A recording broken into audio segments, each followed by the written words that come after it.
do love it. You know, it's an indoor skate park. I haven't seen nothing like this in I don't know how long. Like I said, 4 or 5 years, you know. It might not be much, but it's still something to start off with, you know, so. We like to do church different here, and we just felt like, man, the community, the skateboard community needed something, and Wichita doesn't have an indoor park, so we were just like, all right, let's do it. And just from nothing, praying and just with a vision, a small vision, we just opened this up, and kids are loving it. So. What I like about it is that all the ramps we have are like portable. They can move anywhere throughout the whole entire thing. So if you don't have a setup that you vision a setup or whatever that you want, you can move it to there. And so instead of like just having like a concrete skate park where it's the same every time you've hit every single line, you can actually go in there and then and change things up and make it your own kind of custom skate park. But what we do is we come in for an hour and we skate and let them just do their own thing, and we introduce ourselves to a few here and a few there, and then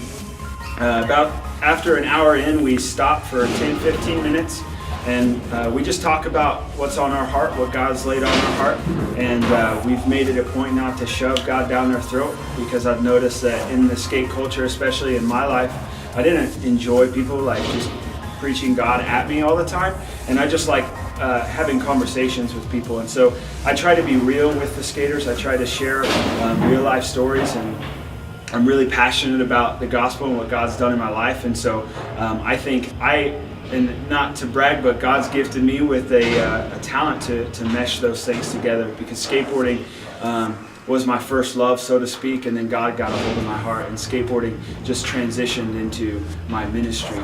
And after we're done with the 15 minutes of devotion time, we allow them to skate for another hour, and we dismiss them.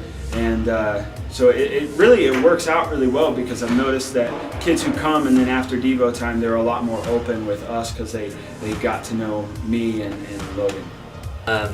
You know, this is why we do it, is for you guys. It's for you guys to have a place to go that nobody's going to bother you.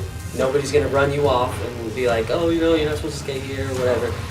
Nobody's going to make fun of you. Nobody's just going to shun you for the way you live. But we're going to be here, we're going to love on you, and you can skate as much as you want. I think that in itself reaches out to skaters as far as, you know, they know that they can be here and everybody's cool with each other here. And getting the word out even more would be just more posters. These guys, like they have a heart for this ministry. They have a heart for skating, and they've been inviting their friends. We haven't had to do anything. They're just, I mean, we get there with a 15-minute devotion, and at the end we're like, hey, invite some people. Oh, we will. You know, we will definitely bring our friends, because this is awesome. We don't look at anything outer. We just look at the person. And one of our, our mission statement here is love God and love people. And we make it a priority to love anybody that comes in. As far as I know, we're the only place that would offer a free indoor park.